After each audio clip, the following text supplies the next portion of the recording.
नमस्कार, माझं नाव आहे आर.जे. बंड्या आणि आज आपल्या बरोबर चर्चा करण्यासाठी आहेत Satalkar super speciality hospital, Satalkar lotus super speciality hospital मध्ये कार्यरत असणारे अहमदनगरचे अतिशय नामवंत, प्रख्यात आणि तितकेच ज्ञानी डॉक्टर हर्षद तन्वर. सर, तुमचं स्वागत आहे बिग FM वर. Thank you R J. बंड्या, धन्यवाद. येस डॉक्टर, जेव्हा तुम्ही शिक्षण घेत होतात तेव्हा तर तुम्ही तुमच्या बुद्धिमत्तेची चुणूक दाखवली होती. तुम्हाला विविध पुरस्कार सुद्धा त्या दरम्यान मिळाले आणि ते तुम्ही अभ्यासामध्ये जे प्रावीण्य मिळवलं त्यासाठी ते खरं तर मिळाले. आणि आता जेव्हा तुम्ही रुग्णसेवा करत आहात तर तुमच्या उपचारांनी खूप साऱ्या रुग्णांना सुद्धा आराम मिळतो आहे आणि ते बरे होऊन घरी जात आहेत. मला असं वाटतं की एखाद्या डॉक्टरसाठी ही फार मोठी उपलब्धी की त्याचा शिक्षणाचा काळ सुद्धा खूप छान आणि आता प्रॅक्टिस करत असताना, रुग्णांची सेवा करत असताना सुद्धा इतका गोड जातोय. आणि मला खरं तर खूप आनंद होतोय डॉक्टर की तुम्ही आता माझ्याशी गुगल मीटच्या माध्यमातून का होईना पण समोरासमोर बोलताय. सो आपण चर्चेला खरं तर सुरुवात करूया. आपल्या बरोबर आता आहेत doctor Harshad Tanwar, Satalkar lotus super speciality हॉस्पिटलमध्ये ते कार्यरत आहेत, त्याचे डिरेक्टर सुद्धा आहेत. आणि आता त्यांच्याशी गप्पांना आपण सुरुवात करूया. मुतखड्याबद्दल आपल्याला त्यांच्याकडनं थोडंसं अधिक जाणून घ्यायचं आहे. मला माहिती नाही हे सांगणं योग्य आहे की नाही, पण ह्या त्रासातनं मी सुद्धा गेलेलो आहे. पहाटे 4:30-5 वाजता बरोबर तो त्रास द्यायला सुरुवात करतो. मला माहिती नाही पहाटेच त्याला का जाग येते आणि खूप अवघड होतं. तर आपण सुरुवात करूया. डॉक्टर, माझा पहिला प्रश्न आहे की मुतखडा, किडनी स्टोन आपण ज्याला जनरली म्हणतो, तर मुतखडा म्हणजे नेमकं काय, हा माझा पहिला प्रश्न. बेसिक ना आपण सुरुवात करूया. बरोबर, राईट. पहिलं तर मी थँक्यू म्हणेल आर.जे. बंड्या तुम्हाला फॉर द ब्रीफ इंट्रोडक्शन. आणि आपण तुमच्या पहिल्या प्रश्नाला मी उत्तर देऊ इच्छितो. मुतखडा म्हणजे आपल्या मूत्रमार्गात होणारा जो खडा असतो. मूत्रमार्ग म्हणजे आपल्या किडनी पासनं जे फिल्टर आपण ज्याला म्हणतो. साधं उदाहरण देतो की आपल्या घरातलं जे आरो फिल्टर आहे तशीच आपली किडनी फंक्शन करत असते. पाणी येतं म्हणजे ब्लड येतं, फिल्टर होतं आणि तिथून लघवी तयार होती आणि लघवी वरच्या मार्गातून, वरच्या टाकीतून म्हणजे किडनीतून आपल्या मूत्राशयापर्यंत जी येते, ह्या पूर्ण मार्गाला म्हणतो आपण मूत्रमार्ग म्हणतो.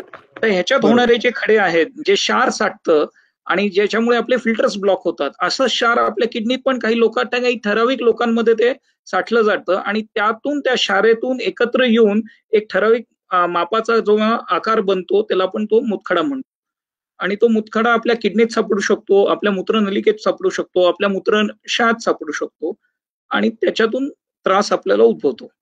आता हा जो मुतखडा आहे तो कुठे कुठे आढळू शकतो, कुठे कुठे होऊ शकतो, याच्याबद्दल तुम्ही आम्हाला सांगितलं. मुतखडा म्हणजे नेमकं काय हे सुद्धा तुम्ही विस्तारानं आम्हाला सांगितलेलं आहे. आता पुढचा प्रश्न असा आहे की मुतखडा बनण्याची कारणं काय. म्हणजे मला डॉक्टरने सांगितलं की भरपूर पाणी पी, सगळे स्टार वगैरे असे शरीराबाहेर पडले ना की मग खडे होत नाही. पण मला जरा आणखीन डिटेल तुमच्याकडनं जाणून घ्यायचं आहे. सो मुतखडा होण्याची कारणं काय. मुतखडा बेसिकली ह्युमन्स मध्ये, माणसांमध्ये आपल्या 3 ते 4 घटकांनी बनतो.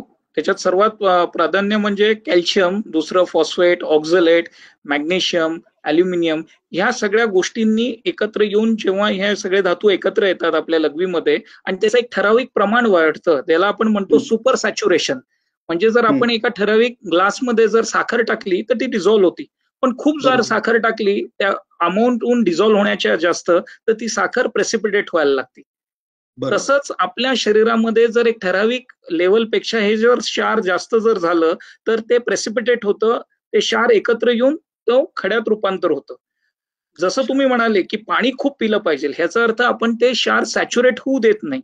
म्हणून आपण जर पाणी खूप पिलो तर हे डिझॉल्व्ड मटेरियल राहतं आणि त्याचं सॅच्युरेशन न होता ते एकत्र येऊ शकत नाहीत आणि मग मुतखडा बनत नाही.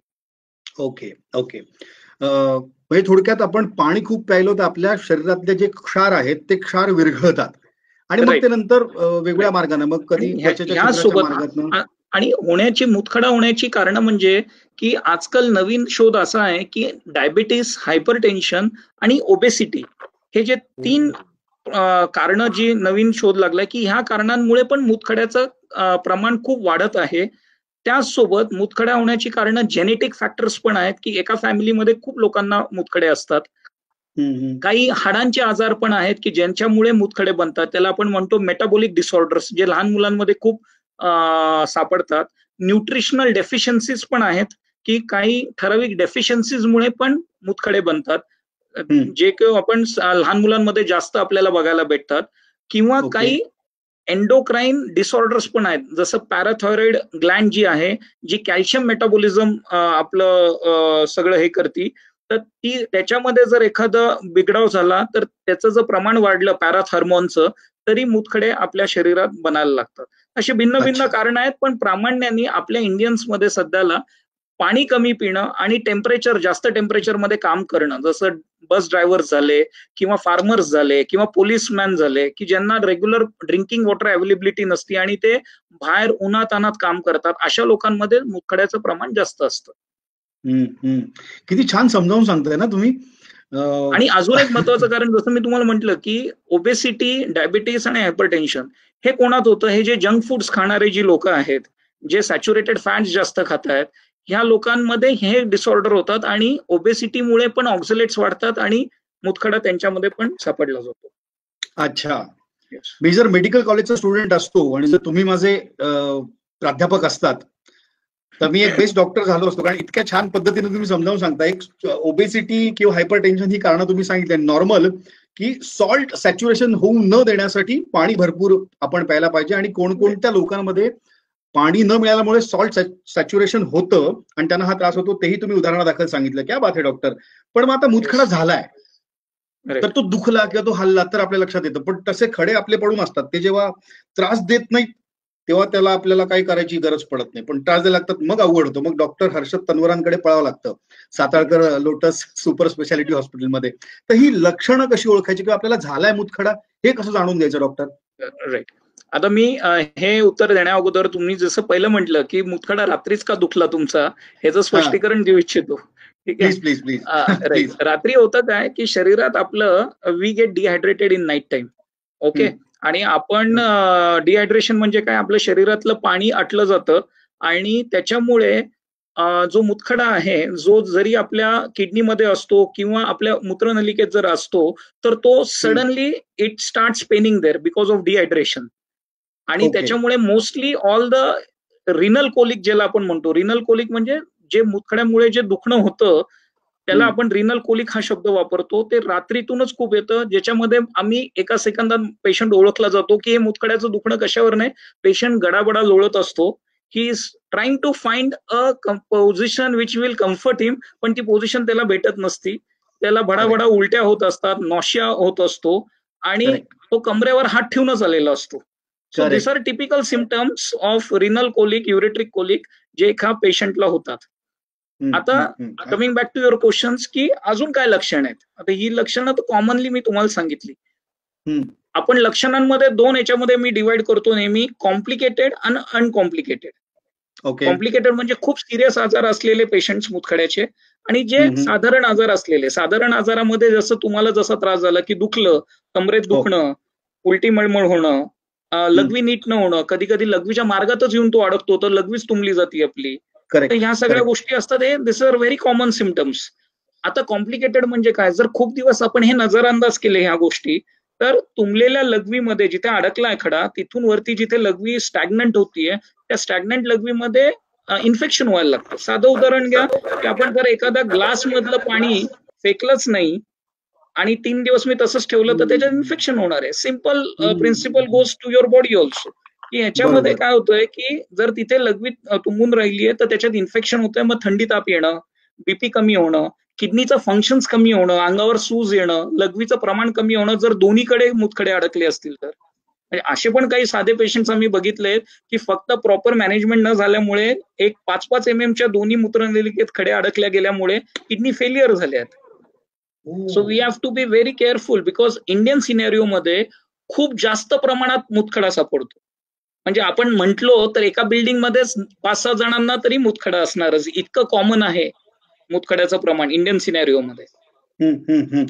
खर तर नेल कटरनं नख कापताना समजा जास्त कापलं गेलं तर दिवसभर त्रास होतो, तर ते कापतानाही काळजी घ्यावी. नख कापताना मुतखडा हा गंभीर आजार आहे. म्हणजे तुम्ही सांगितलं किडनीकडे समजा अडकला असला, इलाज नाही झाला तर किडनी फेल्युअर पण होऊ शकतं, त्यामुळे ती व्हेरी सिरियस.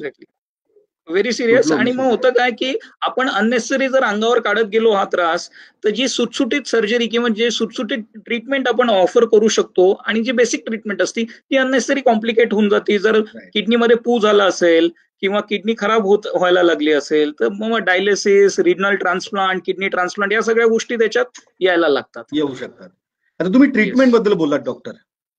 राईट. सो मला विचारायचं आहे की समजा असा त्रास असेल तर कोणत्या डॉक्टरांना भेटायचं? कारण दुखत असते पोट कंबर, मग पोटाच्या डॉक्टरांना भेटायचं की आता नेमका खडा हे आपल्याला लक्षात येत नाही, असा काही त्रास झाला तर मग युरोलॉजिस्ट कडे जायचं, काय म्हणजे कोणाला भेटायचं?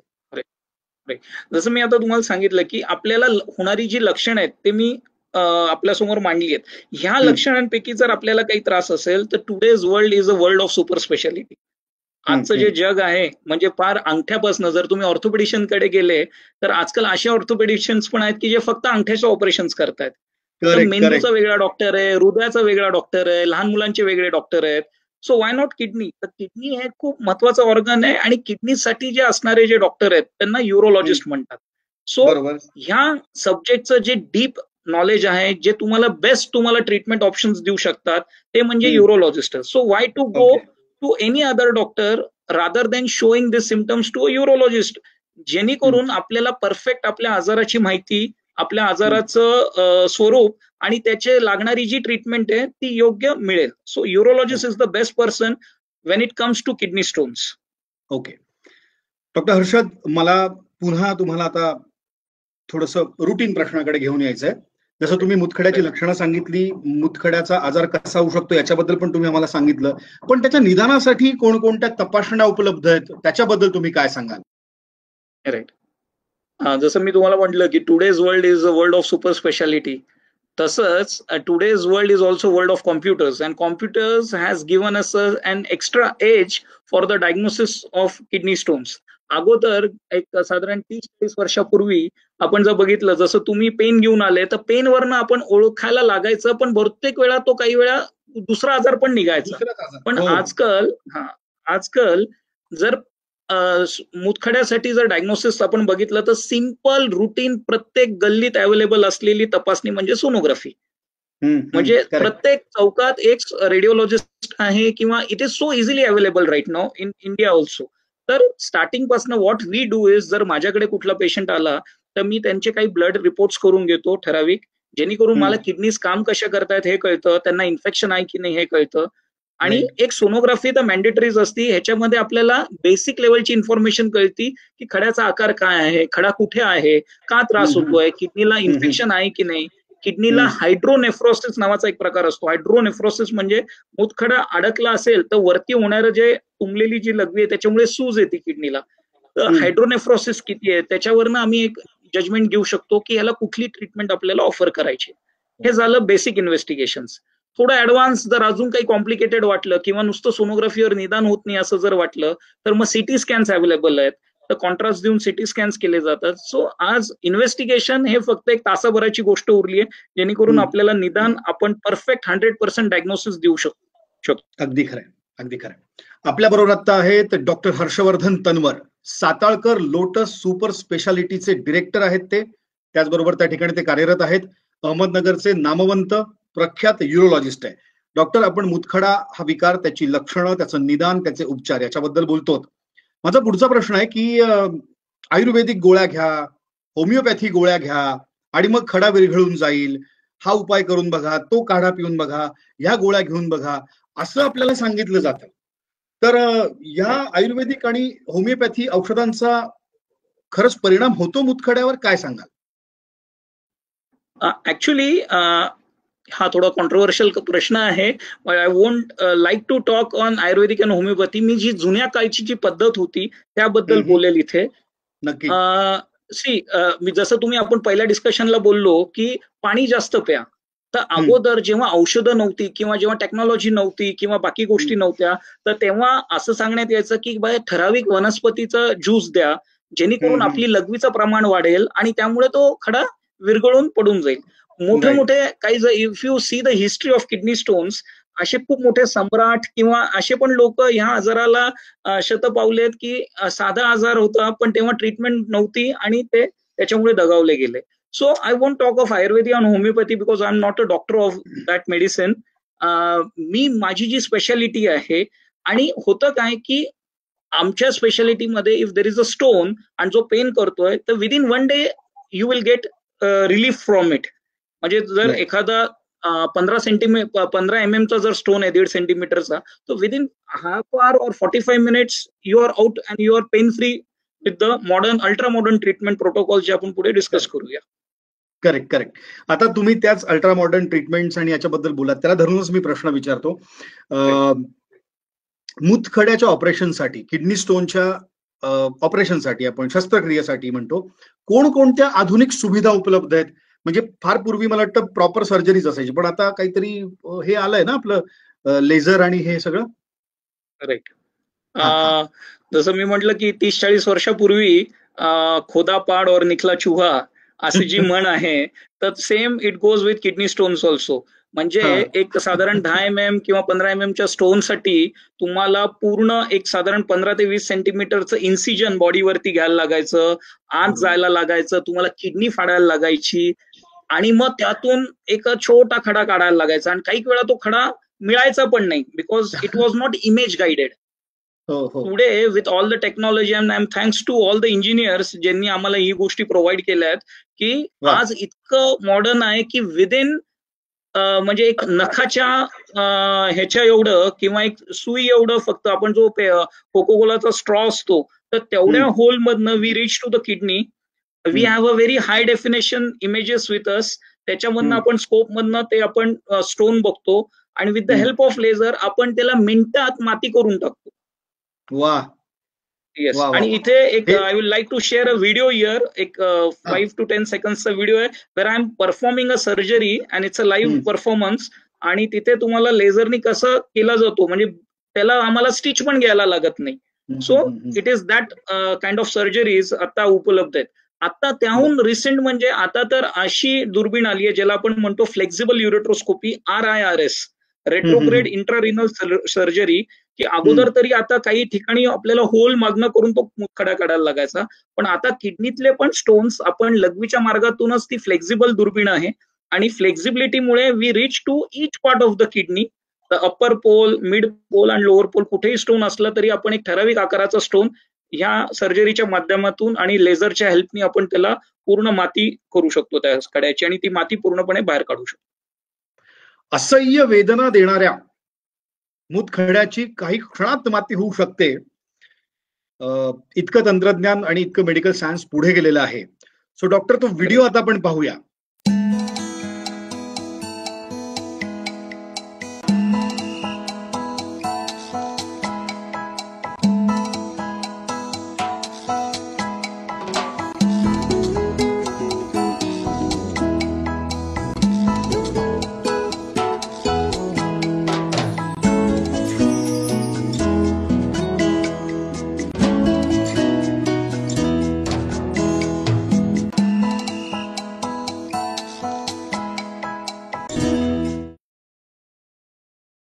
बघितला तुम्ही हा व्हिडिओ? किती कमी क्षणामध्ये हे जे दुखणं आहे किडनी स्टोन नावाचं, ते नेस्तनाबूत होऊ शकतं. आपल्याला आता दाखवलंय डॉक्टर हर्षवर्धन तन्वर यांनी, जे अहमदनगरच्या सुप्रसिद्ध साताळकर लोटस सुपर स्पेशालिटी हॉस्पिटलचे डिरेक्टर तर आहेच, पण ते प्रख्यात न्यूरोलॉजिस्ट आहे. आता पुढचा प्रश्न याला धरून, डॉक्टर, तुम्ही ऑपरेशन किती आता आधुनिक झालेले आहेत, कमी त्रास होतो, लवकरच निदान होतं, आणि सगळं सगळं सगळं त्याची माती वगैरे होते, पण ही झालेली माती पुन्हा कुठेतरी गोळा होते आणि पुन्हा त्याचा खडा होतो. म्हणजे ऑपरेशन नंतर खडा पुन्हा होऊ शकतो का, असा माझा प्रश्न आहे. राईट. हा खूपच छान प्रश्न तुम्ही विचारलाय अर्जय बंड्या. मला ऍक्च्युली हा प्रश्न प्रत्येक अल्टरनेट पेशंट मला विचारतो जेव्हाही मी त्याला ऑफर करतो एक सर्जरी, तर ती भीती नेहमी त्याच्या नातेवाईकांमध्ये असते किंवा स्वतः पेशंटच्या इकडे एक प्रश्नचिन्ह असतं की मी 2 वेळा फेस केलंय म्हणून विचारतो मी. पण ऑपरेट नव्हतं झालं माझं. एक्झॅक्टली. तर हा प्रश्नचिन्ह नेहमीच असतो, आणि मीच आजकाल ओळखायला लागलोय की आता they are going to about to ask this question, मीच रिप्लाय करतो लवकर त्यांना की नक्कीच झालेला खडा जो आहे आता तो काय शस्त्रक्रियेमुळे झालेला नसतो, बरोबर आहे. इट इज नॅचरली बरोबर. फॉर्म. आणि मी झालेला खडा, मी होणारी जी इजा आहे किंवा होणारं जे नुकसान आहे किडनीला आणि आपल्या मूत्रमार्गांना, तर ते होऊ नये म्हणून आपण ही शस्त्रक्रिया करतो किंवा आपण ट्रीटमेंट करतो. ही जर नाही केली तर नक्कीच किडनी फेल होणार आहेत किंवा ते बनणारच नाही, त्यामुळे पुढे बनण्याची तर हे राहणारच नाहीये. पण नक्कीच आपण काही ठराविक काळजी पण घेतली पाहिजे की जेणेकरून हा परत खडा व्हायला नाही पाहिजे. मी माझ्या प्रत्येक पेशंट्सला आमच्या फाईल मागे पूर्ण आहाराचा एक तक्ता केलेला आहे, एक चार्ट बनवलेला आहे. त्याच्यामध्ये वेगवेगळ्या प्रकारचे खडे कुठले आहेत, आम्ही खड्याचं काही सॅम्पल्स पण आम्ही अनालिसिसला पाठवतो की जेणेकरून कुठल्या धातूनी तो खडा बनलाय आणि त्याच्यासाठी घेणारी प्रत्येक काय काळजी घ्यावी, कुठल्या गोष्टी खायला पाहिजे, कुठल्या मर्यादित ठेवल्या पाहिजे आणि कुठल्या नाहीच खायला पाहिजे, या गोष्टींचं पूर्ण आम्ही विश्लेषण केलेलं आहे त्या चार्टमध्ये. आणि we also advise to drink ample amount of water. आता भरपूर जण मला हा प्रश्न विचारतात की डॉक्टर आम्ही प्रत्येक वेळेस ऑफिसला असतो, आम्ही मोजून मापून तर पाणी पिऊ नाही शकत, 4 लिटर 5 लिटर या गोष्टी तर होऊ नाही शकत. दिस इज बिट नॅचरल. मी स्वतःला जर माल झाला तर मी नाही करू शकणार. याला एक सिंपल उत्तर आहे की बाबा आपल्या लघवीचा कलर पूर्णपणे पांढरा शुभ्र पाहिजे. याचा अर्थ you are adequately hydrated inside. जर पिवळा यायला लागला that means you are inadequately hydrated. So this is a simple gimmicks आणि याला काय रॉकेट सायन्स नाहीये. सो हे जर आपण प्रत्येकाने जर फॉलो केलं, आपण जंक फूड्स खाणं बंद केलं, एक डेली 5 किलोमीटर्स का होईना आपण जर व्यायाम केला आपला, जेणेकरून स्वेटिंग होणार आहे, आपण आपल्या ओबेसिटी, हायपरटेन्शन, डायबिटीस ह्याच्यावरती जर कंट्रोल ठेवला, नॅचरली हे जर गोष्टी केल्या तर या गोष्टी येणारच नाहीयेत. पण ह्या जर गोष्टी केल्या तर परत परत वारंवार तो खडा बनणार नाही. See kidney is a continuous filter. आज जर एक क्षार जर काढलंय तर जर तुम्ही त्याच्या मागचं जर पाण्यातलं क्षार जर तुम्ही कमी करत नाही तर ती फिल्टर करणारच आहे क्षार आणि नवीन खडा बनणारच आहे. सो ह्या सगळ्या जर आपण काळजी घेतल्या प्रॉपर तर परत परत होण्याची शक्यता अगदी कमी होती. थोडक्यात डॉक्टर, आता माझ्यासारखा याचा कधी काही पेशंट राहिलेला एक माणूस असा विचार करीन की आपल्याला हा त्रास पुन्हा होऊ नये याच्याकरता आपण आपल्या लघवीवर लक्ष ठेवावं.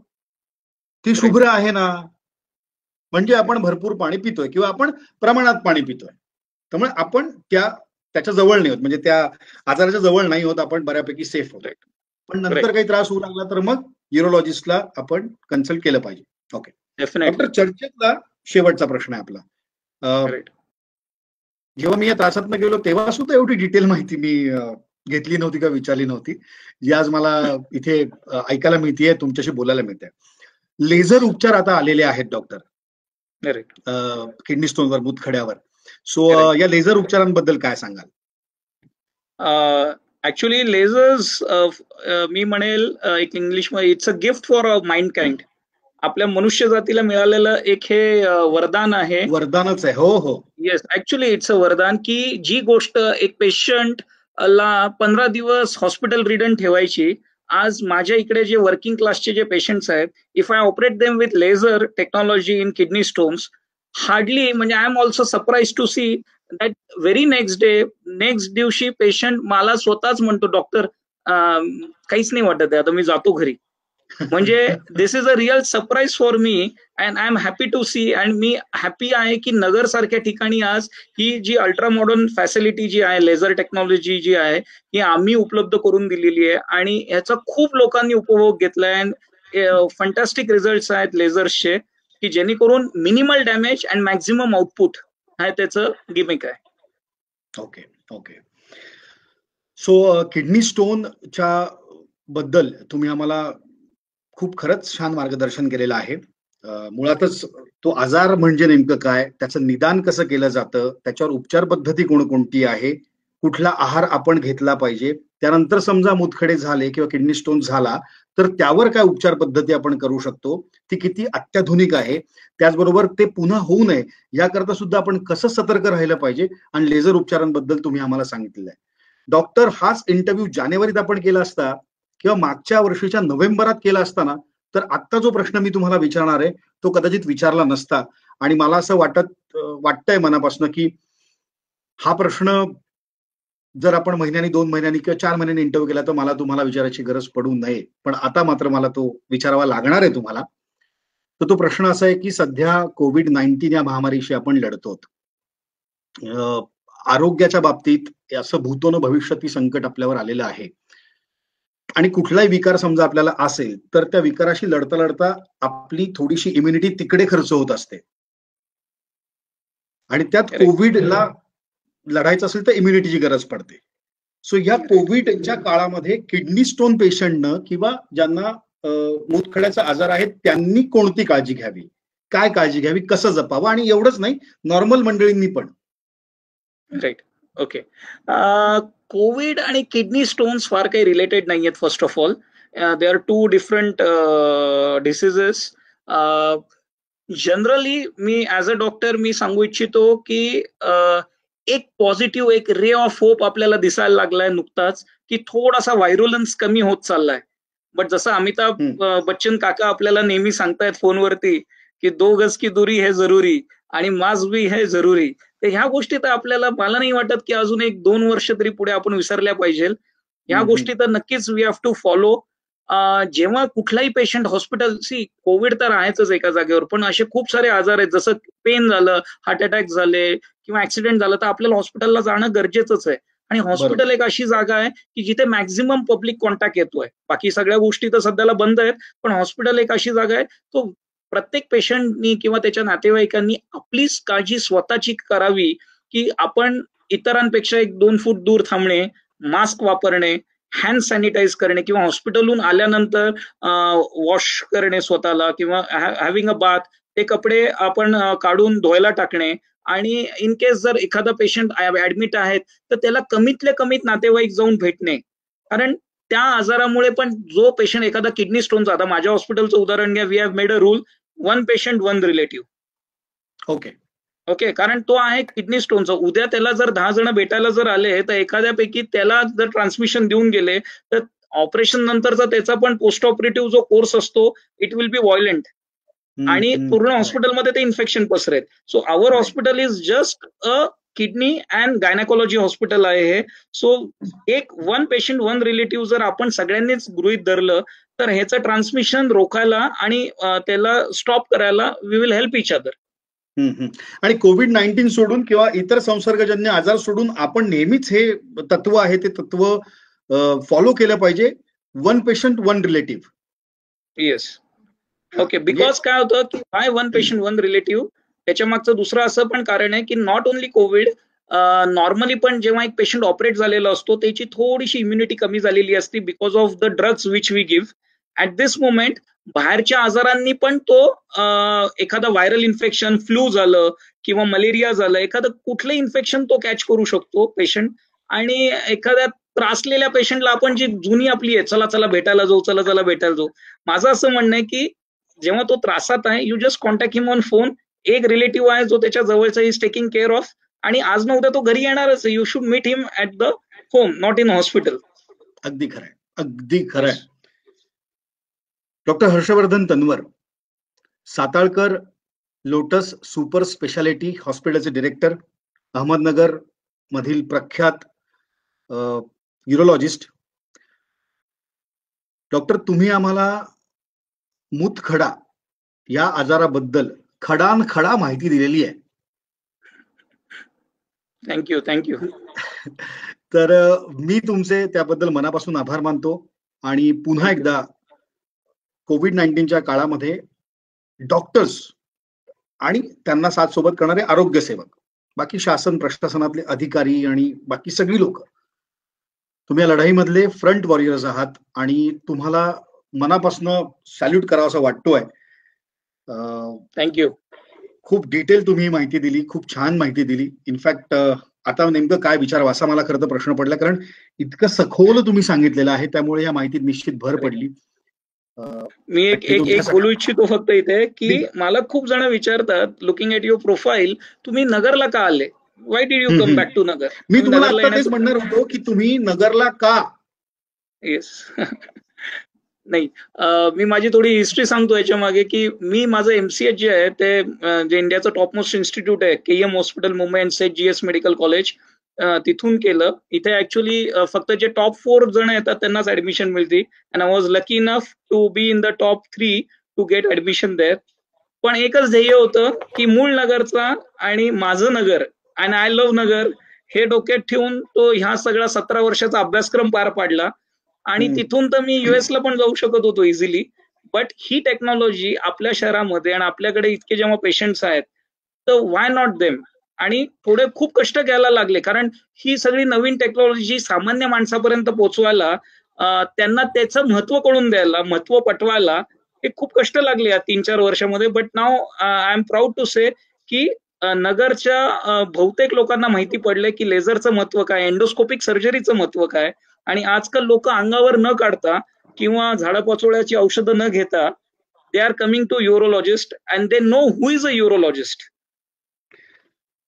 डॉक्टर, नगर असू देत किंवा इतर कुठलाही जिल्हा किंवा ठिकाण असू दे, बऱ्याचदा मेडिकलच्या उपचारांसाठी पेशंट्स मुंबई पुण्याकडे धाव घेतात आणि त्यांचे मुंबई पुण्यात उपचारही होतात. आता समजा तुमच्याकडे जर मुंबई पुण्याहून कोणी आलं तर तुम्ही त्याचा इलाज कराल ना? म्हणजे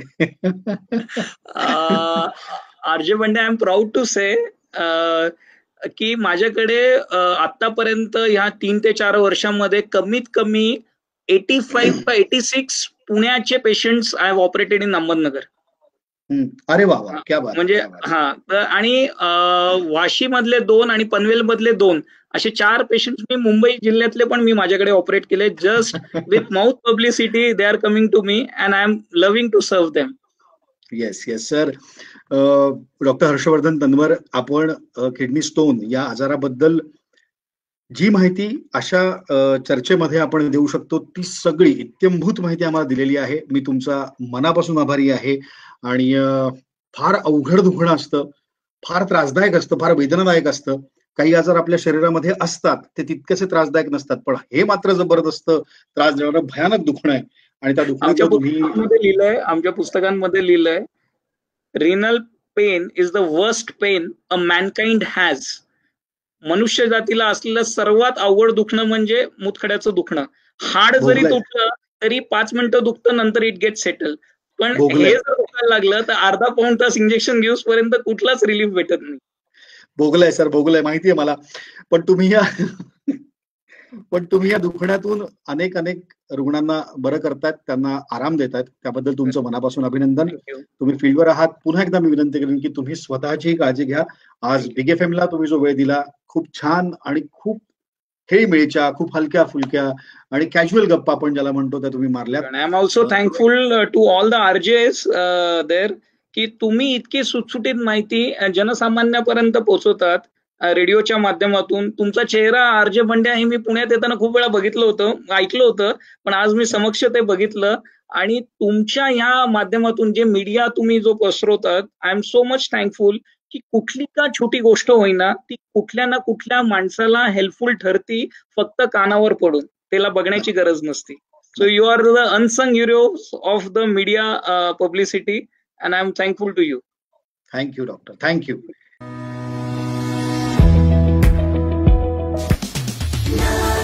Too